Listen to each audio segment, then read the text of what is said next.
Assalamualaikum warahmatullahi wabarakatuh. Selamat datang di video saya kali ini. Perkenalkan, nama saya Qurrata Aini. Saya mahasiswa Pasca Sarjana Institut Pertanian Bogor, Program Studi Ilmu Manajemen 2019. Di video saya kali ini, saya akan membahas mengenai salah satu tools di dalam quality control, yaitu histogram, di mana di video ini saya akan membahas beberapa jurnal yang menggunakan histogram sebagai analytical statistical process. Histogram digunakan sebagai alat untuk melakukan quality control.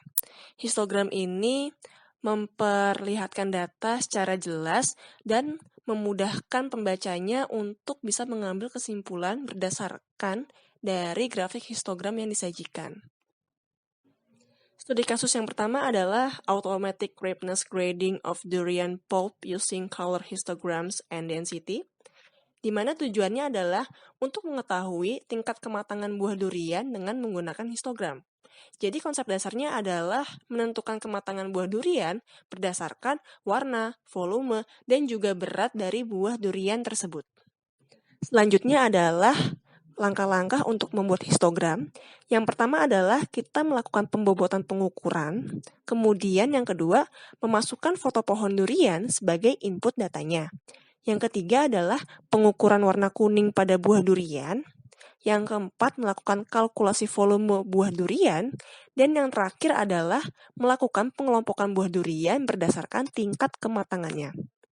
Pengujian ini dilakukan secara eksperimental dengan menggunakan 24 buah durian.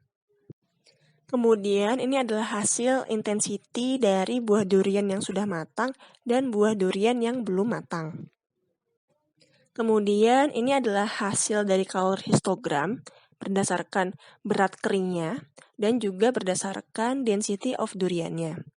Jadi di sini kita dapat melihat persebaran hasil dari durian yang diuji coba menggunakan histogram berdasarkan warna, volume, dan juga dari beratnya.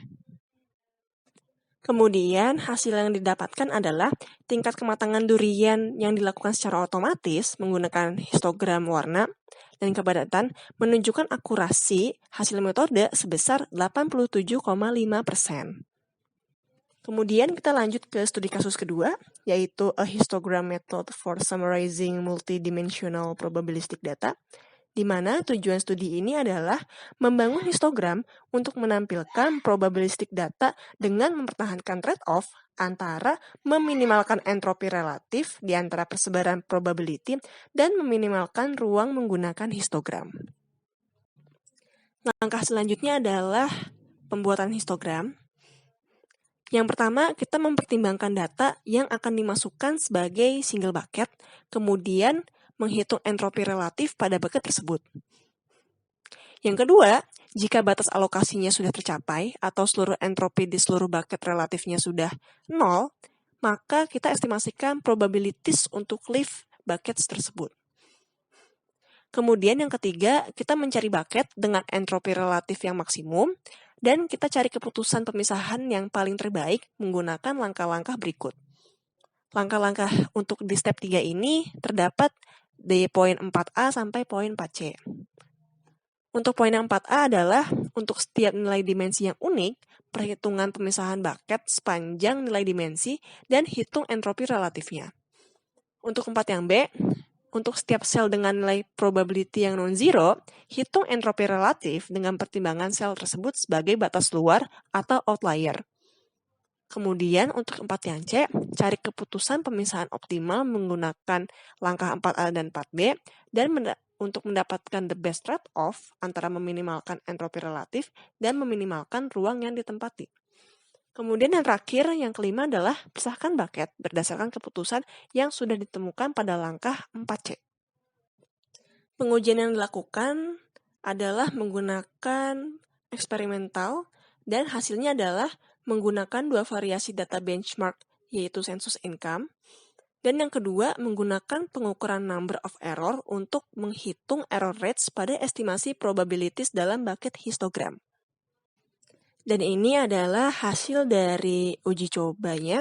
Kita dapat melihat persebaran datanya antara persentase error dengan compression ratio-nya. Kesimpulannya adalah, meskipun entropi relatif terbukti sangat powerful di dalam banyak teori informasi dan juga pendekatan mesin pembelajaran, di sini ditemukan bahwa pengukuran ini juga menyediakan hasil yang sangat baik di dalam bangunan histogram untuk probabilistik data. Kemudian untuk studi kasus yang ketiga atau yang terakhir, di sini ada jurnal Histogram as Statistical Estimators for Aggregate Queries, di mana tujuannya adalah menganalisa histogram dari sudut pandang statistik. Kemudian untuk metode langkah-langkahnya, yang pertama adalah melakukan formulasi asumsi statistika, yaitu pengocokan acak frekuensi di dalam bucket. Kemudian yang kedua adalah menyediakan tight error guarantee untuk histogram unidimensional dan multidimensional ketika asumsi pengocokan acak ditahan. Kemudian yang ketiga adalah menggunakan asumsi pengocokan acak untuk X-sketches. Selanjutnya adalah hasil dari studi tersebut, didapatkan bahwa hasil estimasi di bawah asumsi pengocokan acak konsisten dengan cara penggunaan histogram untuk proses pendekatan pertanyaan. Yang kedua adalah dengan asumsi tight error, dalam beberapa kasus, histogram mendekati secara lebih baik dan secara signifikan daripada sampling dan sketches.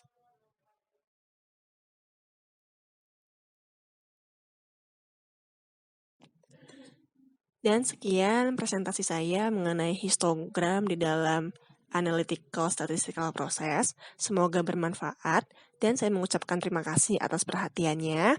Wassalamualaikum warahmatullahi wabarakatuh.